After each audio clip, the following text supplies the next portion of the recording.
Let's move on to the defense, Ryan, and talk about the keys to success for the Notre Dame defense against BYU. I think the first one is obvious. They have to dominate the line of scrimmage. And this is in the first, and it's two parts to this one key. Part number one, we discussed yesterday. We only spent a lot of time on it, but I do want to address it again. Controlling the line of scrimmage first and foremost means shutting down the BYU run game. Why do we keep talking, Ryan, about the importance? And I'm setting you up for this. I'm not setting myself up. I want you to answer this because I've talked about it in the past a little bit, but I want to hear you explain it. Why? Because this is what people are going to ask. Why are you so focused on shutting down BYU's run game when they're not a great rushing team and the best part of their team is the pass game? And that's a very important reason why, Ryan. Because when you're a coach, you want to go against people that are predictable. Like you want to be able to know exactly what's going to come at you, right? Like that gives you more options, but it also gives you a better understanding of what's coming at you. And I think that when you make a team one-dimensional in general, like again, you're just limiting how many things that they can do. And when they become predictable, that gives you the option to, hey, let's play this type of coverage. Let's mix this stuff up. Let's bring these different pressure packages.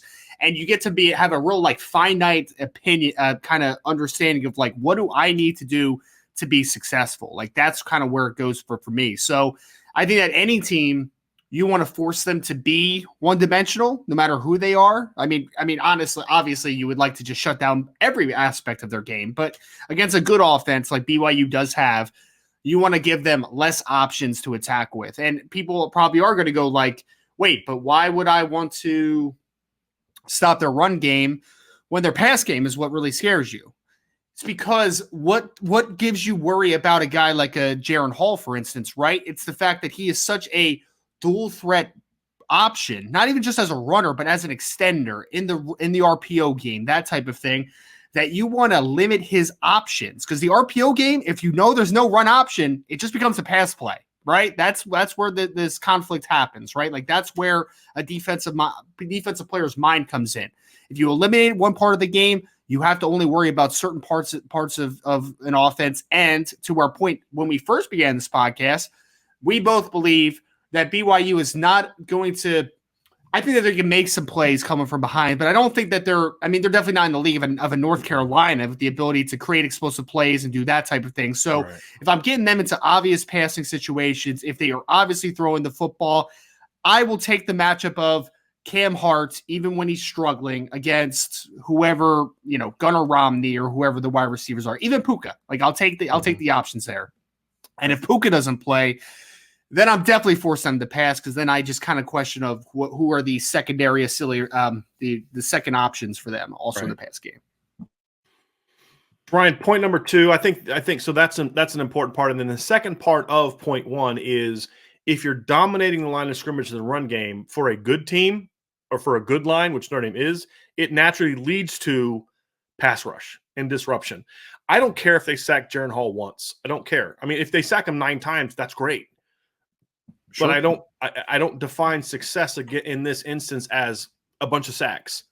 I want constant disruption. I don't want Jaren Hall getting comfortable. You've seen it on film. The stats bear it out. And this is true for most quarterbacks.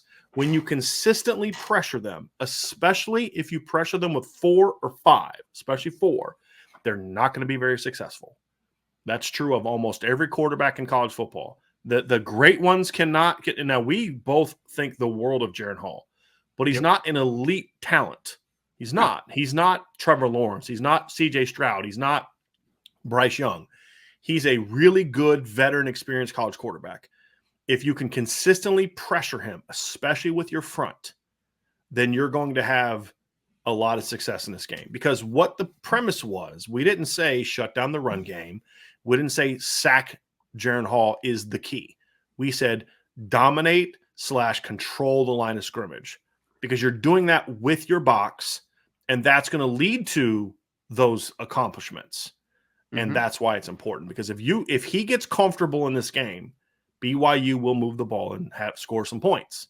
Not a ton, score some points. Some other things have to happen that we'll get into that talks about it. But as you get into point 2, this transitions to point 2, Ryan, which is contain Jaren Hall. Yes. You do that by being disruptive up front, not letting him have run lanes to go through, but also not letting him sit and get comfortable in the pocket. Because if he's comfortable in the pocket or you're not being disciplined up front, he will hurt you with his legs and his arm.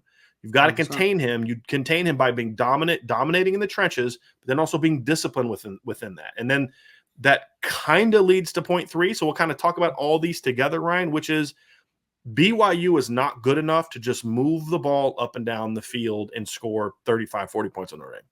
They don't have that kind of talent. They are very good schematically. They are going to try to do things to create mistakes. And if you make those mistakes, Jaron Hall will hurt you.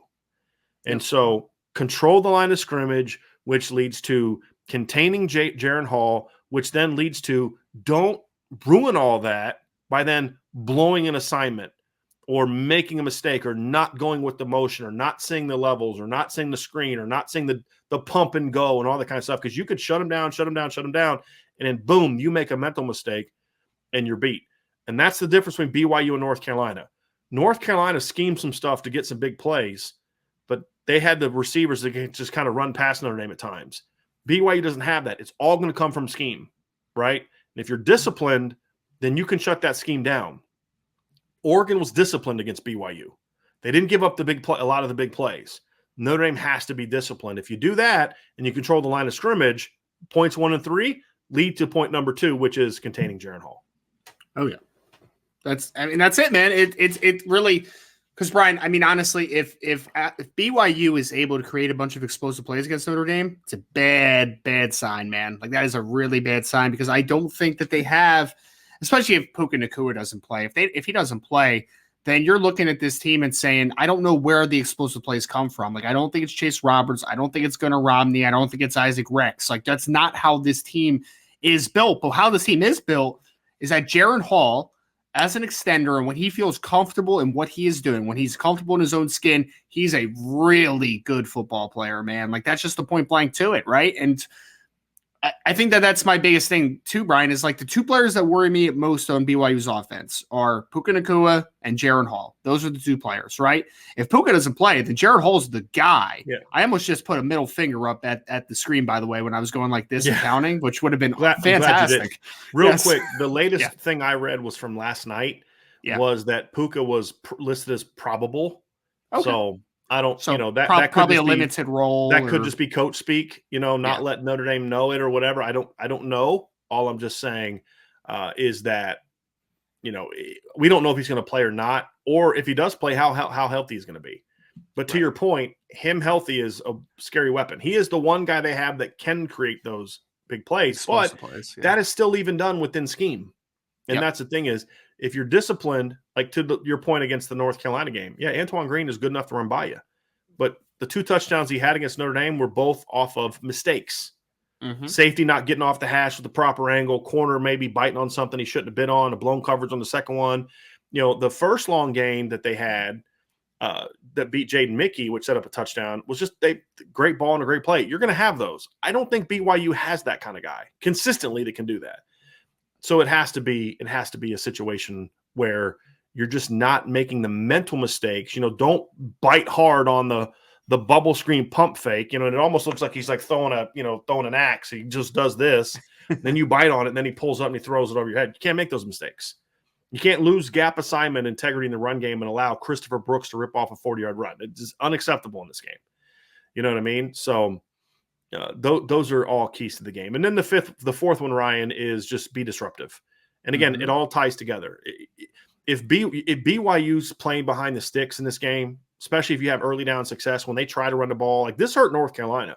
North Carolina was able to rip off some runs on the first drive off scrambles, but they were playing behind the sticks even on that first drive.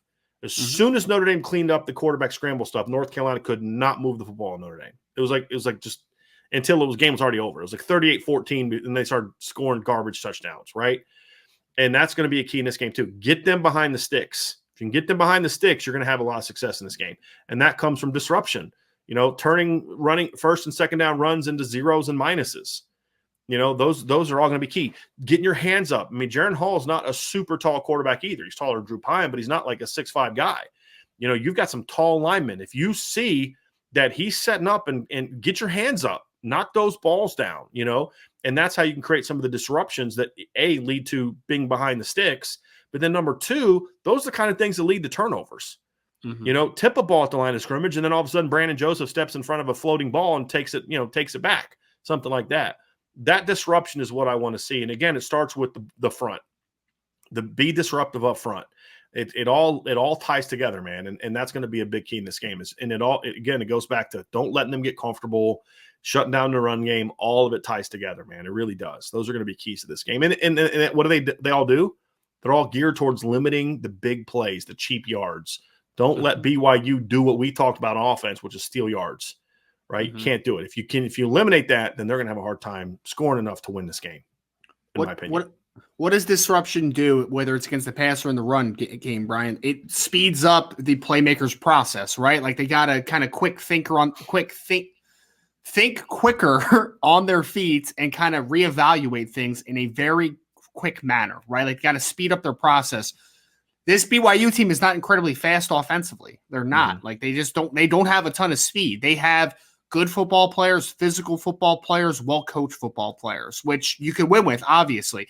But when you create disruption against guys that are not the fastest or most explosive football players, when you speed up their process, that's where it gets really highlighted that, like, hey, they're not explosive playmakers. That's where it kind of comes into, right? So I think Notre Dame has a speed advantage across the board when we're talking about their Notre Dame's defense against the offense. I mean, it goes both ways if we're being honest. But I really do think that if Notre Dame makes this team uncomfortable, you're going to see the discrepancy between Notre Dame's speed versus BYU's speed. So I agree completely. Penetration is absolutely vital against the pass, against the run. Need to see them create some penetration and create some big plays in the backfield.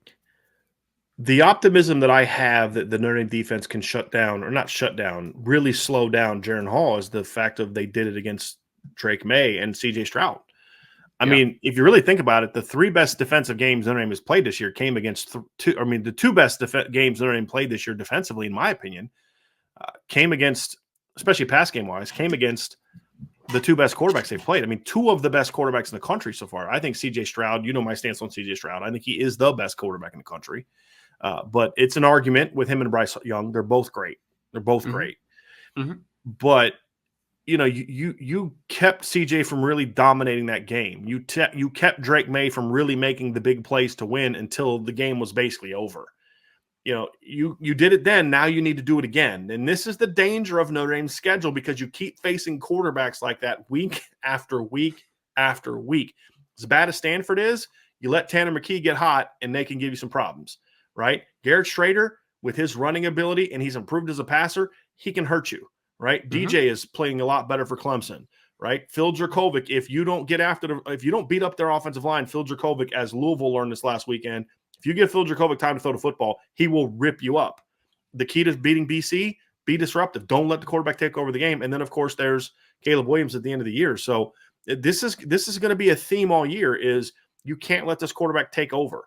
And in my opinion, it's going to come down to all the things that we talked about, because you can't let Jaren Hall take this game over. The reason I'm optimistic about this game, and you'll see how optimistic I am tomorrow in the game prediction, is because we've seen this defense do this. My only concern about this game is what we don't know about the offense, because we've only seen them play once big, right? And that was against a bad defense. We've seen this defense shut down now two really good quarterbacks. And what does Drake May do a week later, Ryan? Right? I mean, he gets some garbage plays against Notre Dame, but he had some really rough periods against Notre Dame. I mean, some really rough periods. And so what does he do? He comes out the next week against Virginia Tech, goes 26 of 36 for 363 yards and 3 touchdowns, averages 10.1 yards per attempt. He's a good player, man. Oh, and by the way, he also added 73 rushing yards and 2 touchdowns. That's what Notre Dame basically shut down when the game mattered in against North Carolina. So if they can do that to Drake May, with all due respect to Jaren Hall, who I'm a big fan of, they can do it to him. Yes. In my opinion. There's no doubt. Agree with you.